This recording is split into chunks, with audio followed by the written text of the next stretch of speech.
Alhamdulillahirabbil alamin. Bismillahirrahmanirrahim. Assalamualaikum warahmatullahi taala wabarakatuh.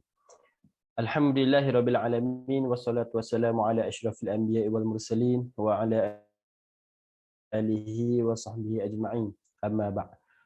Jadi kita buka dulu majlis forum kita, majlis ilmu kita ni dengan surah Al-Fatihah. A'udzubillahi minasyaitonir rajim. Bismillahirrahmanirrahim. Alhamdulillahirabbil alamin. Arrahmanirrahim. Maliki yaumiddin. Iyyaka na'budu wa iyyaka nasta'in. Shiratal ladzina an'amta 'alaihim ghairil.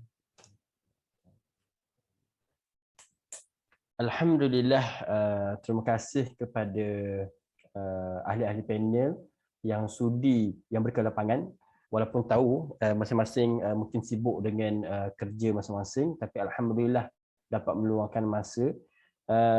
Pertama sekali saya ingin mengucapkan terima kasih kepada pihak Universiti Islam Pahang Sultan Ahmad Shah selaku penganjur program Forum Hal Ehwal Islam pada kali ini. Dan sebelum kita pergi dengan lebih lanjut, suka untuk saya membacakan setakat pantun. Sayang kumbang mencari makan, terbang seiring di tepi kali. Selamat datang saya ucapkan, moga diiringi restu ilahi. Alhamdulillah, kita bertemu pada malam ini forum secara maya dengan kekangan pandemik ni, di era pandemik COVID-19 ini. Alhamdulillah Allah permudahkan urusan kita untuk boleh juga untuk kita bertemu bersua pada malam yang penuh mulia ini. Baik, tanpa melengahkan masa, saya akan memperkenalkan para panel pada malam ini yang hebat-hebat belaka. Yang pertamanya Al-Fadil Al-Ustaz Mizan Irfan bin Zakri. Kita import daripada Kuala Terengganu, merupakan pegawai agama, pejabat agama Kuala Terengganu, daerah Kuala Terengganu. Panel kita yang kedua, Syekh Muhammad Syaufiq bin Syahrun. Syekh Ustaz, tertinggal Ustaz, penting Ustaz tu. Syekh Ustaz Muhammad Syaufiq bin Syahrun selaku Imam Besar Masjid Negeri Pulau Pinang. Ni import daripada Pulau Pinang. Harap-harap Ustaz bawa lah nasi kandak dengan pesembuk. Baik, untuk panel yang ketiga pula, ni import daripada jauh jugalah. Ustaz Muhammad Ilman Yusof merupakan pensyarah Jabatan Dakwah Universiti Islam Pahang. Tuan Rumah selaku pensyarah di Universitas. Baik, suka untuk saya membacakan serangkap ayat Al-Quran. A'udzubillahi minasyaitonirrajim. Bismillahirrahmanirrahim. Innal ladzina amanu wal ladzina hadu was-sabiquna wan nasara man amana billahi wal yawmil akhir wa 'amila salihan fala khaufun 'alaihim wala hum yahzanun.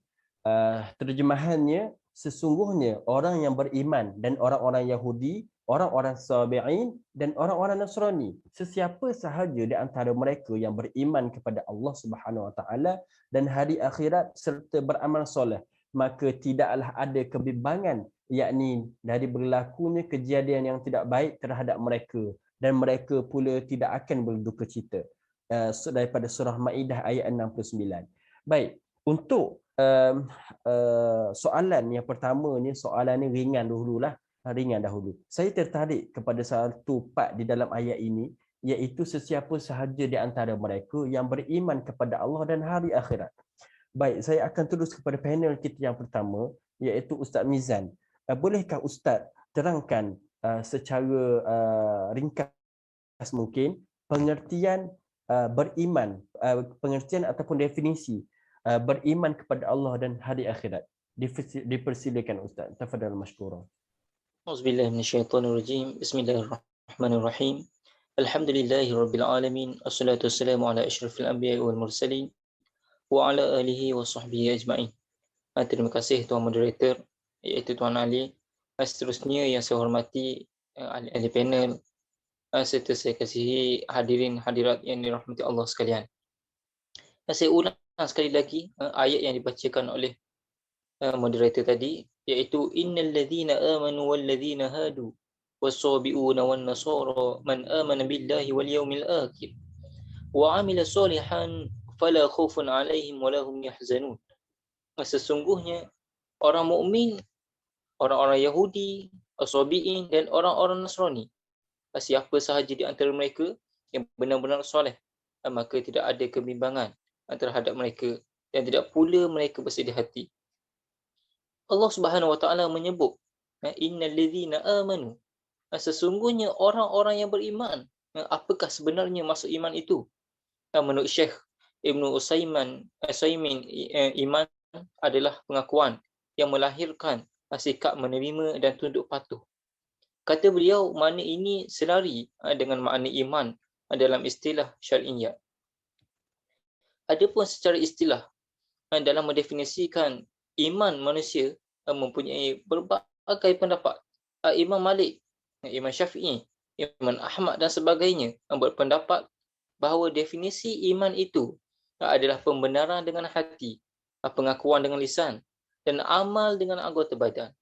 Banyak juga di antara ulama mazhab Hanafi yang bersependapat dengan At-Tahawi rahimahullah ta'ala yang mengatakan bahawa iman itu pengakuan dengan lisan dan pembenaran dengan hati.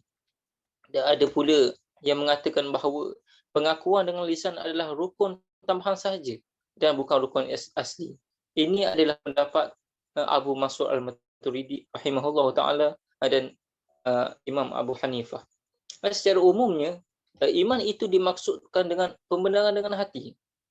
Adalah hati menerima semua ajaran yang dibawa oleh Rasulullah SAW dan pengakuan dengan lisan yang bermaksud mengucap dua kalimah syahadah, iaitu asyhadu an la ilaha illallah wa asyhadu anna Muhammadar Rasulullah.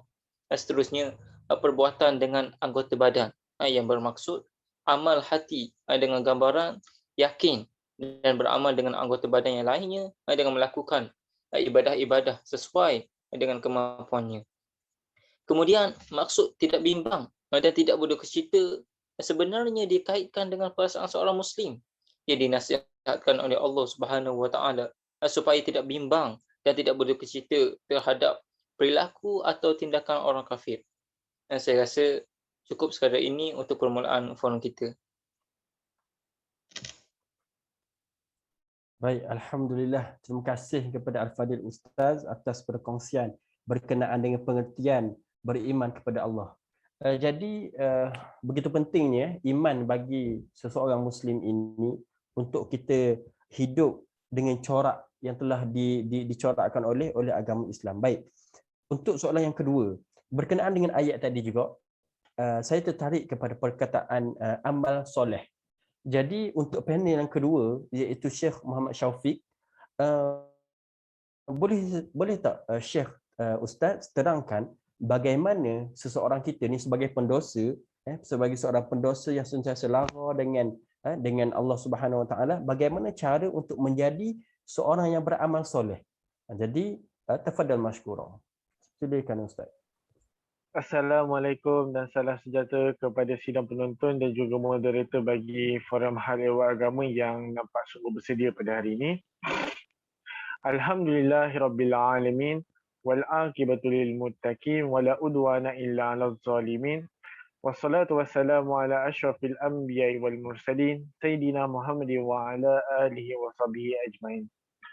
Alhamdulillah, syukur kehadrat ilahi kerana Allah telah pertemukan kita pada hari ini.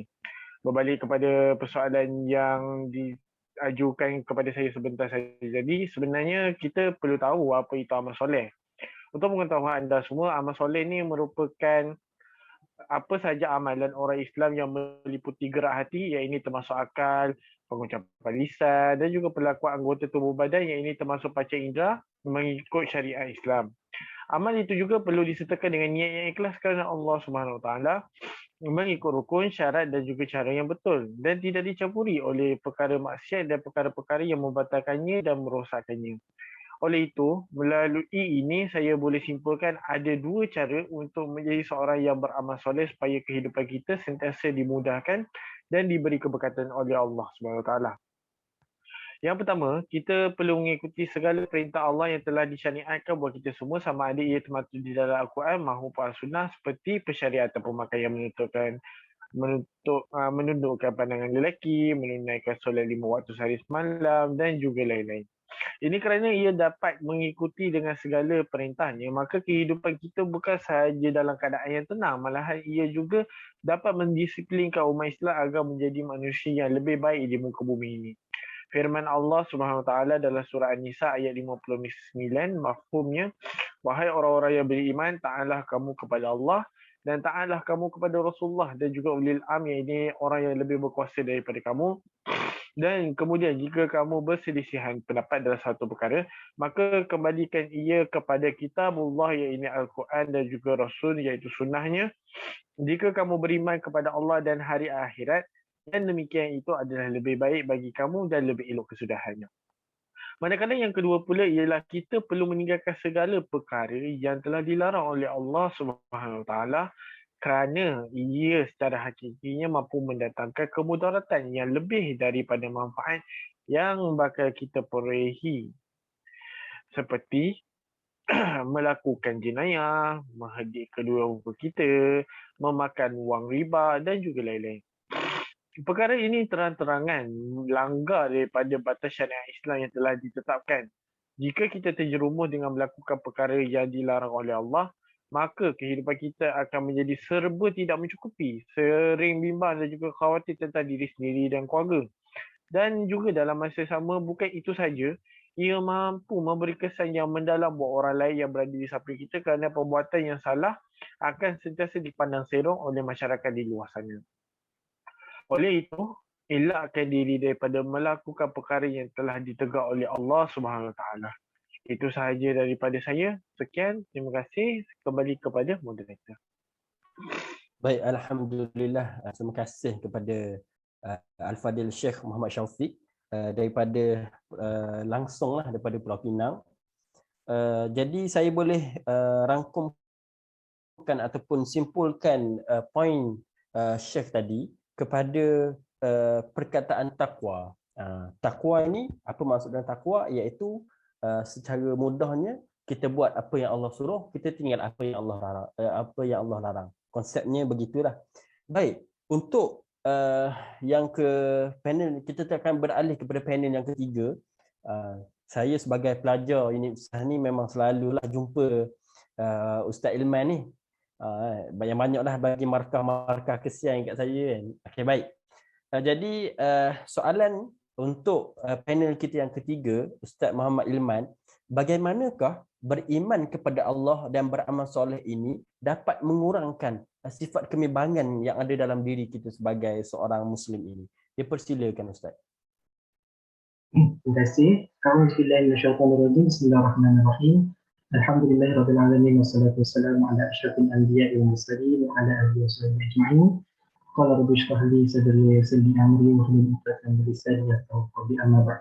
Assalamualaikum warahmatullahi wabarakatuh. Terima kasih kepada saudara Ali selaku moderator kita pada hari ini. Baik, berkaitan dengan bagaimana beriman kepada Allah dan beramal soleh ini mampu mengurangkan sifat kebimbangan dalam diri kita. Yang pertamanya kita tengok sendiri apa itu kebimbangan ataupun apa itu sedih. Itu kenapa kita bersedih. Sedih ini datangnya daripada ujian ataupun musibah yang telah dikenakan ataupun yang ditipu kepada kita, yang datangnya daripada Allah Subhanahu Wa Taala. Kita tengok, kita menyelusuri sirah baginda Rasulullah SAW. Rasulullah SAW sendiri ada ketikanya berlaku satu tahun yang digelar sebagai Am Huzn ataupun tahun kesedihan, di mana kesedihan baginda dengan kewafatan isteri baginda, itu Sayyidatina Khadijah radhiyallahu anha dan beberapa saudara baginda. Dan ketika itu juga Allah telah hiburkan itu dengan Isra dan Mi'raj. Jadi ini nak masukkan di sini, kesedihan ini adalah fitrah bagi manusia. Tapi kepada kita, janganlah terlalu lama untuk bersedih. Bila sedih ini, jangan terlalu lama, terus bangkit, sedar kita macam sedarkan diri lah, janganlah terlalu lama sangat. Lama-lama kan susah. Jadinya bangkit dan daripada kesedihan, terus mempunyai move on kan, teruskan. Jadinya dengan bagaimana mampu beriman dengan Allah ini mampu mengurangkan kesedihan, kebimbangan.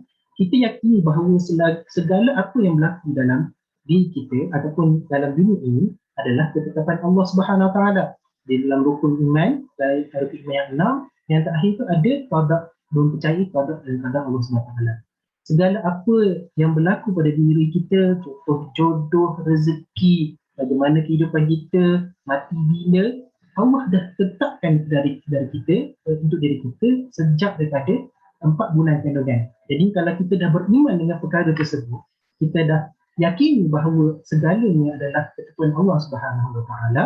Jadinya kita tak bersedih lah, kita jadi macam tak apalah, itu semua ketentuan Allah Subhanahu Wa Taala. Dalam surah At-Taubah ayat 40, Allah berfirman, la tahzan innallaha ma'ana, janganlah kamu bersedih, sesungguhnya Allah bersama-sama dengan kami. Jadinya orang yang sedih ni Allah rapat dengan dia, Allah nak mendengar rintihannya. Bila Allah dah rapat, kita dah dapat dengan Allah Subhanahu Wa Taala, kita akan jadi mudah untuk move on. Kita beriman, kita bahawa percayai bahawa segala apa yang ditakdirkan kepada kita ini adalah untuk kebaikan diri kita. Dalam surah Al-Baqarah ayat 45, wasta'inu bis-sabri was-salah. Jadi Allah berpesan meminta tolong kepada Allah SWT dengan jalan sabar dan solat. Jadinya Allah letakkan sini dengan solat. Seperti mana yang telah diterangkan oleh Syekh Shaufiq tadi, melaksanakan perintah Allah salah satunya adalah solat. Solat ini kita yakini bahawa kita beriman dengan Allah SWT. Jadi bila kita beriman, Allah akan bagi jalan untuk kita menyelesaikan segala permasalahan. Jadinya kedukaan, kebimbangan dalam diri kita itu dapat dilunaskan ataupun dapat diredakan dengan kita beriman atau kita meyakini bahawa segala kehidupan diri kita ini adalah takdir ataupun daripada Allah Subhanahu Taala, dan segalanya adalah hikmah. Ada hikmah di sebaliknya, sama ada kita sedar atau tidak. Rasanya setakat itu sahaja daripada rekap saya serah kepada saudara Ali. Baik, alhamdulillah. Sebelum tu suara saya jelas Boleh jelas? Okey, baik. Alhamdulillah. Terima kasih kepada Al-Fadil Ustaz selaku pensyarah Jabatan Dakwah. Jadi alhamdulillah kita telah selesai untuk pusingan pertama, round 1, first round kita dah selesai dah. Jadi kita akan untuk the second round untuk forum kita pada malam ini, dan kita akan kembali pula kepada panel kita yang pertama, iaitu pegawai agama, pejabat agama Kuala Terengganu, Al-Fadil Ustaz Mizan. Boleh tak Ustaz kupaskan ataupun ceritakan ayat Al-Quran yang lain berkenaan dengan isu ini ataupun tajuk kita pada malam ini, iaitu tidak bimbang dan tidak duka cita. Dipersilakan Ustaz. Auzubillahi minasyaitonirrajim. Bismillahirrahmanirrahim. Allah Subhanahu Wa Taala banyak menasihati orang-orang yang beriman, khususnya supaya jangan merasa sedih. Contohnya Allah Subhanahu Wa Taala berfirman di dalam surah Al-Imran ayat 153, iaitu id tus'iduna wa la tulwun ala ahadin war rasulu yad'ukum fi akhrakum fa athabakum ghamman bighammin likai la tahzanu ala ma fatakum wala ma asabakum wallahu khabirum bima ta'malun. Ingatlah ketika kamu berundur, lari dan tidak menoleh kepada sesiapa pun, sedang Rasulullah SAW yang masih berjuang dengan gagahnya memanggil kamu dari kumpulan yang tinggal di belakang kamu untuk berjuang terus, tetapi kamu tidak mematuhinya. Oleh sebab itu Allah Subhanahu Wa Taala membalas kamu dengan peristiwa yang berduka citakan, iaitu kekalahan, dengan sebab perbuatan kamu mendahaka yang berduka citakan Rasulullah SAW itu, dan supaya kamu tidak bersedih hati akan apa yang telah luput daripada kamu, dan tidak pula bersedih akan apa yang menimpa kamu. Dan ingatlah, Allah yang Maha mengetahui dengan mendalam akan apa jua yang kamu lakukan. Dan firman Allah Subhanahu Wa Taala lagi berkenaan dengan kesedihan, iaitu di dalam surah Al-A'raf ayat 93. Fatawalla anhum wa qala ya qaum laqad ablawtukum risalati rabbi wa nasuhtu lakum fakaifa asa ala qaumi kafirin. Maksudnya, kamu Nabi Syuaib meninggalkan mereka sambil berkata, wahai kaumku, sesungguhnya aku telah menyampaikan kepada kamu perintah-perintah Tuhanku dan aku telah memberi nasihat kepada kamu. Oleh kerana itu, tidaklah aku merasa sedih terhadap orang kafir yang telah binasa itu. Dan lagi Allah Subhanahu Wa Taala berfirman di dalam surah Yunus ayat 99, iaitu walau syaa rabbuka la amana man fil ard kulluhum jami'a afa anta tukrihu nas hatta yakunu mu'minin. Dan bukanlah tanggungjawabmu wahai Muhammad menjadikan seluruh umat manusia beriman. Jika Tuhanmu menghendaki, nescaya berimanlah sekalian manusia yang ada di bumi. Janganlah engkau bersedih tentang kedegilan orang-orang yang ingkar itu. Kalau tidak Tuhan menghendaki, maka patutkah engkau pula menghendak memaksa manusia supaya mereka menjadi orang-orang yang beriman. Apa yang saya ingin mempericikan di sini adalah jika kita mengkaji dan meneliti ayat-ayat di dalam Al-Quran berkenaan dengan kesedihan, kebanyakan dan kebiasaannya adalah berkait rapat dengan jihad di jalan Allah Subhanahu Wa Taala. Seperti tadi ayat saya bacakan tadi, yang bermaksud supaya kamu tidak bersedih hati dengan apa yang telah luput daripada kamu. Dan yang lagi, tidaklah aku merasa sedih terhadap orang-orang kafir, bukan Nabi Syuaib. Dan janganlah engkau berasa sedih hati tentang kedegilan orang-orang yang ingkar. Maksudnya dalam keadaan ataupun dipanggil situasi perjuangan. Jadi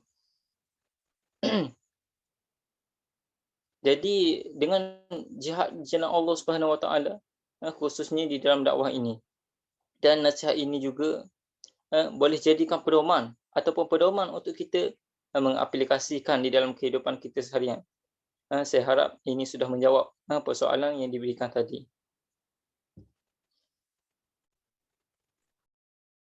Baik, Alhamdulillah, semua Alhamdulillah. Terima kasih kepada Al-Fadil Ustaz Mizan atas jawapan yang begitu tepat, padatlah yang diberikan. Jadi, Alhamdulillah, terima kasih sekali lagi kepada Al-Fadil Ustaz atas jawapan tersebut. Semoga apa yang Ustaz kongsikan kepada kami dapat mendapat syafaat lah, kami menumpang syafaat Ustaz untuk kita sama-sama masuk ke dalam syurga Allah Subhanahu Wa Taala. Baik, untuk pusingan yang kedua, soalan yang kedua, kita akan pergi ke negeri Pulau Pinang, iaitu negeri di utara di Pulau Pinang, iaitu Syekh Muhammad Syaufiq bin Syahrul selaku imam, tu imam kita. Baik, saya bolehkah Ustaz menceritakan kisah-kisah yang boleh kita jadikan sebagai tauladan untuk hidup kita. Bila sebut pasal tauladan ni, kita daripada kecil lagi kita dah dengar kisah-kisah Nabi, kisah-kisah para anbiya, kisah-kisah para sahabat dan juga ulama-ulama pada zaman dahulu. Jadi boleh tak Ustaz kongsikan cerita ataupun kisah yang boleh kita jadikan tauladan sebagai manusia yang beriman kepada Allah Subhanahu Wa Taala. Dipersilakan Ustaz. Terima kasih buat tuan moderator kita pada hari ini. Berbalik kepada soalan itu, sememangnya ada kisah berkenaan dengan tajuk ini, iaitu berkait dengan nama yang mungkin dikenali, iaitu Uwais Al-Qarni, iaitu nama penuhnya. Dalam sebuah hadis riwayat Muslim, Rasulullah SAW pernah bersabda, sebaik-baik tabi'in atau pengikut adalah lelaki yang biasa dipanggil Uwais. Nama dia adalah terkenal kerana dia ni sebenarnya kalau dikenali adalah seorang yatim piatu dan juga dia tinggal bersama ibunya yang tua dan juga lumpuh di Yaman. Dia juga sebenarnya dia ada mempunyai belang dekat dada dia. Dan juga dalam masa yang sama, dia ni miskin. Dia bukannya orang yang berkemampuan lah. Jadi apa yang istimewa pasal diorang ni? Sebenarnya dipetik daripada buku kisah kehidupan Uwais Al-Qarni, iaitu Penghuni Langit, Kekasih Tuhan Semesta Alam, iaitu karya Muhammad van Destra. Uwais dan ibunya ni dia memeluk Islam setelah mendengar seruan Nabi Muhammad SAW dari Mekah. Dan Uwais ni adalah seorang pemuda yang soleh. Dia sangat memuliakan ibu dia menjaga dan memenuhi segala permintaan ibu dia. Pada suatu hari, Uwais ni dia nak minta izin dengan ibu dia nak pergi jumpa Nabi Muhammad kat Madinah sebab dia nak minta, orang kata nak minta syafaat lah, nak minta maaf apa semua. Kira Allah, Nabi ni menyampaikan kepada Allah untuk ampunkan dosa dia. Tapi malangnya bila pergi kat sana, dia jumpa isteri dia, isteri kepada Rasulullah saja, iaitu Aisyah radhiyallahu anhu. Jadi dia pun tak boleh lama-lama sebab ibu dia pernah bagi tahu yang ibu dia rasa macam tak sedap badan lah masa itu, sakit lah. Jadi macam dia kena cepat balik ke sana. Jadi oleh itu dia dapat jumpa dengan Siti Aisyah radhiyallahu anhu sajalah. Lepas tu Siti Aisyah juga berkata jangan lupa selawat ke atas Nabi. Oleh itu rezeki dia tiada lah. Tapi pada suatu hari, ini pula satu kisah yang orang kata, dia kata tak bimbang lah. Dia yakin dengan Allah, iaitu dia sentiasa menunaikan hajat ibu dia. Jadi pada suatu hari, diorang ni berbincang dan memang ibu dia ni sangat-sangat bersemangat nak pergi haji. Tapi masalahnya tak ada duit. Jadi susah lah dia nak memenuhikan hajat ibu dia. Memandangkan dari perjalanan Yaman tu ke Mekah tu sangat jauh. Jadi diorang ni, kebanyakan orang Mekah ni digunakan unta untuk membawa bekalan yang banyak lah. Jadi dia cari satu jalan je, iaitu dia berjalan kat sana dengan membawa ibu dia. Jadi macam mana dia buat? Dia pergi angkat satu ekor lembu yang berat dia hampir dekat 100 kilogram lah. Dia naik turun bukit dalam masa 8 bulan supaya badan dia ada otot yang dia boleh angkat mak dia daripada Yaman ke Yaman ke Mekah. Betapa kasihnya seorang anak kepada ibu dia. Selepas tu bila dia dah kuat, jadi masa bila tu musim haji tu dia angkat lah. Dia dah berjanji dengan mak dia nak bawa mak dia pergi Mekah. Jadi dia bawa. Lepas tu dalam masa sama dekat Tanah Suci tu, bila dah sampai, Uwais Al-Qarni dengan teguh menggendong ibunya sambil berdiri di Arafah dan tawaf. Lepas tu dia dekat depan Kaabah tu berlinangan air mata. Seorang ibu, dalam masa ibu dia menangis, Uwais ni dia berdoa, ya Allah, ampunilah segala dosa ibu dia. Jadi kita dengar macam kenapa tak minta ampunkan dosa untuk diri sendiri. Lepas tu ibu dia tanya, macam mana dengan dosa awak? Lepas tu jadi dia kata, dengan diampunkan dosa itu, barulah ibu masuk syurga. Cukuplah keredaan ibu membawa saya ke syurga. Betapa kalau kita nampak dalam story ni, dalam cerita ni, kita nampak yang orang kata dia ni baik. Dia tak tahu dia baik, tapi orang kata para sahabat tahu kebaikan dia. Tapi dia yakin yang kebaikan yang dia buat tu mampu memberi manfaat untuk diri dia. Dia tak bimbang pasal dunia sebab memang ada orang yang pernah nak ada orang yang nak memberi harta dekat dia, ada orang yang nak bagi duit, sehingga kan nanti di hujung cerita pula Rasulullah ni dia berjumpa dan juga Saidina Ali ni nak bagi duit, tapi dia ambil keputusan untuk menolak benda tu sebab bagi dia tak perlu risau pasal harta dunia. Bagi dia ibu dia lagi penting daripada harta tersebut. Kesederhanaan tu yang memainkan peranan yang penting dalam hidup dia lah. Jadi Allah SWT pun memberi hadiah kepada Uwais, iaitu penyakit belang pada tubuh dia pun hilang serta-merta. Tinggal bulatan putih kat tengkuk tu semata-mata untuk nanti bila Saidina Ali dengan Saidina Umar ni cari, nanti diorang jumpa, senang jumpa. Sebab itu yang tengkuk tu masih ditinggalkan belang putih tu.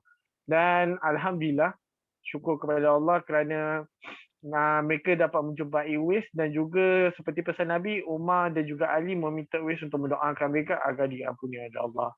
Jadi itu saja kisah yang sememangnya berkaitan dengan tidak bimbang dan tidak gusar dengan tajuk ini. Terima kasih. Baik, alhamdulillah, penerangan yang cukup jelas dan agak panjang, akan tetapi walaupun panjang tapi ia sangat jelas untuk kita fahamilah. Baik, terima kasih sekali lagi kepada Al-Fadil Syekh Muhammad Shaufiq. Dan ialah kalau kita tengok daripada kecil lagi kita dah dengar kisah Uwais Al-Qarni ni bersama dengan ibu ni. kasih ibu mengatasi segala-galanya bila berkenaan dengan Uwais Al-Qarni ini. Jadi silah kita sama-sama kita perlu mengambil tauladan daripada kisah Uwais Al-Qarni inilah. Walaupun kita dah berumah tangga ke, walaupun kita dah ada keluarga, akan tetapi ibu bapa kita itu kita masih sebab kita sebagai lelaki kan masih perlu berbakti kepada kedua ibu bapa kita. Baik, untuk yang soalan yang terakhir, untuk panel yang terakhir ni soalan special sikit lah. Bagaimanakah cara untuk kita tidak lagi bersedih? Ni mungkin adik-adik yang bercinta kan, berkapal-kapal ke apa semua, ada bergaduh ke, kalau rasa sedih tu mungkin Ustaz Ilman boleh bagi solusi lah. Jadi saya dipersilakan Al-Fadil Ustaz Ilman, tafadhal mashkura. Terima kasih kepada moderator kita, Saudara Ali. Bismillah, walhamdulillah, wassalatu wassalamu ala Rasulillah. Berkaitan dengan soalan yang telah diajukan kepada saya sebelum tadi, iaitu bagaimana cara supaya kita dapat mengatasi rasa kesedihan, rasa kebimbangan dalam diri kita ini. Jadinya, macam saya katakan tadi, sedih ini adalah fitrah bagi kita. Bila sedih ni, kita nak kena rasa ceria. Jadinya, untuk mengubah ataupun move on diri kita daripada rasa sedih itu kepada rasa gembira, rasa senang, melarikan diri daripada kesedihan ini, ada beberapa cara yang kita boleh gunakan. Yang pertamanya iaitu dengan mengingati Allah, itu berzikir mengingati Allah. Dalam Al-Quran, firman Allah SWT dalam surah Ar-Ra'd ayat 28, A'udzubillahi minasyaitonirrajim, ala bizikrillah tatma'innul qulub. Sadaqallahul azim. Iaitu ingatlah, hanya dengan mengingati Allah, hati akan menjadi tenang. Jadinya di sini Allah telah bagi satu cara untuk kita memberi ketenangan dalam diri kita, untuk merasakan diri kita ni jauh daripada kesedihan dan kebimbangan. Itu dengan cara macam mana? Dengan cara mengingati Allah SWT. Dan kita tahu bahawa Allah ini maha berkuasa, Allah ini maha penyayang, Allah ini maha mengetahui segala yang terbaik untuk diri kita. Jadinya segala kesedihan, segala ujian, segala masalah, musibah yang ditimpa kepada kita ini adalah aturan Allah Subhanahu Wa Taala. Jadi Allah letakkan kepada kita ataupun Allah turunkan kita ujian kerana Allah sayang kepada kita, supaya kita ingat kepada Allah Subhanahu Wa Taala. Bila kita rasa kita diingati ataupun Allah sayang kepada kita, kita akan jadi macam tenanglah, kita akan rasa tenang, tenteram. Contoh tadi saudara Ali sebut tadi, couple ni kita boleh kata dia menjerumus kepada, boleh kata halal, boleh kata makruh, boleh kata haram. Kalau perkara itu sebab untuk haram ataupun membawa kita jauh kepada Allah SWT, Allah timpakan ujian, Allah bagikan ujian kepada kita supaya kita ini sentiasa mengingati Allah Subhanahu Wa Taala. Secara yang kedua pula adalah dengan berdoa kepada Allah Subhanahu Wa Taala. Ini telah dianjurkan oleh Rasulullah SAW sendiri dalam hadis riwayat Abu Dawud, yang mana doa tersebut adalah Bismillahirrahmanirrahim. Allahumma salli ala Muhammad. Allahumma inni a'udzubika minal hammi wal hazan wa a'udzubika minal ajzi wal kasal, dan teruslah. Jadinya ayat maksudnya adalah, ya Allah, aku mohon perlindungan denganmu daripada keluh kesah dan kesedihan. Jadinya ini adalah doa yang dianjurkan oleh Nabi Muhammad SAW kepada kita, kepada mereka yang kena musibah, kena ujian dan rasa keluh kesah dan sedih dalam hati itu, dan doalah dengan doa ini. Cara ini, doa ini adalah doa yang diajarkan oleh Rasulullah kepada Abu Umamah sewaktu baginda mendapati Abu Umamah ini sedih di dalam masjid. Jadinya Rasulullah telah bagi guideline kepada kita, Allah telah bagi guideline kepada kita, yang mana jika kita beriman, kita mengikuti perintah Allah dan Rasulnya, kita mengikuti cara ini, insya-Allah hati kita akan tenteram, kita akan diberi kesenangan, seperti mana dalam firman Allah Subhanahu Wa Taala dalam surah Asy-Syahr kita biasa dengar, auzubillahi minasyaitonir rajim, fa inna ma'al usri yusra, inna ma'al usri yusra. Oleh itu yang bermaksud, oleh itu maka ketahuilah bahawa sesungguhnya setiap kesukaran itu disertai dengan kemudahan. Dan ayat ini terus diletakkan di situ. Allah ulang sebanyak 2 kali nak menyatakan bahawa setiap kesukaran ataupun ujian yang timpa kepada kita ini pasti dan pasti insya-Allah akan ada kemudahan yang Allah bagi kepada kita. Akan ada keceriaan, berita gembira yang Allah akan khabarkan kepada kita. Jadinya saya berpesan pada diri saya dan pada adik-adik ataupun semualah yang ada di dalam forum kita pada hari ini, 2 perkara ini kita amalkan. Itu mengingati Allah, berzikir kepada Allah SWT, dan yang kedua ia adalah berdoa kepada Allah SWT dengan doa yang saya ajarkan tadi, iaitu Allahumma inni a'udzubika minal hammi wal hazan wa a'udzubika minal ajzi wal kasal wa a'udzubika minal jubni wal bukhli wa a'udzubika min qalbi tayyib wa hijab. Setakat itu sahaja daripada saya mohon ampun dan maaf. Saya serahkan semula kepada moderator. Amin, amin ya rabbal alamin. Alhamdulillah, terima kasih. Dengan Ustaz Ilman ni kita banyak belajar doa-doa lah. Ada dalam 2-3 doa juga yang kita dapat pada malam ni. Alhamdulillah. Baik, selesai soalan ataupun jawapan yang begitu tuntas daripada saudara daripada Ustaz Ilman tadi, maka berakhirlah forum kita pada malam ini. Dan untuk saya bersimpulkan bahawa beriman kepada Allah sangat-sangat penting dalam kita menjalani kehidupan kita sebagai orang Islam, kerana iman ini adalah sebagai asas kepada pembentukan diri sebagai seorang Muslim. Tanpa tapak dia, macam mana kita nak membina sebuah bangunan, begitu juga tanpa iman, tanpa Islam, bagaimana kita nak membentuk diri kita sebagai seorang yang Muslim. Dan kita ni alhamdulillah kita perlu bersyukur kerana kita dilahirkan sebagai seorang yang beragama Islam. Begitu juga kita sebagai manusia ini sentiasa perlu berubah kepada ke arah yang lebih baik.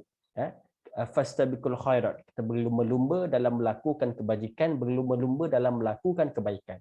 Dan untuk menjadi baik ini, untuk membuat kebajikan ini bukan satu perkara yang mudah. Tak. Ramai juga orang kata, kita ni seumpama kalau kita nak berubah menjadi baik ini, saya menganalogikan macam kipas lah. Bila kita tutup kipas tu, switch kipas tu, dia tak berhenti lalu tak. Dia tak terus berhenti, dia akan slow, lama-lama akan berhenti. Begitu juga dengan diri kita. Tak, walaupun kita ni na'udzubillah min zalik, walaupun kita ni walaupun seseorang itu tak semayang, tapi kita tak boleh nak terlalu mungkin semayang tapi di lewat waktu, di akhir waktu. Tapi alhamdulillah makin lama mungkin boleh sebagai seorang lelaki mungkin boleh semayang di masjid tiap-tiap waktu, insya-Allah. Semoga kita tergolong di dalam golongan orang-orang yang beriman ini. Baik, masa telah mencemburui kita. Jadi saya akan tutup forum kita ini dengan serangkap pantun. Kita buka dengan pantun, kita tutup juga dengan pantun. Pohon beringin tepi keramat, dengar siulan di ufuk barat. Kalau ingin hidup selamat, jaga dunia, jaga akhirat. Alhamdulillah, insya-Allah. Jadi terima kasih sekali lagi kepada pihak penganjur. Terima kasih sekali lagi kepada panel-panel yang hebat-hebat pada malam ini. Banyak ilmu yang saya secara pribadinya banyak yang saya tak tahu, yang saya jadi tahu pada malam ini.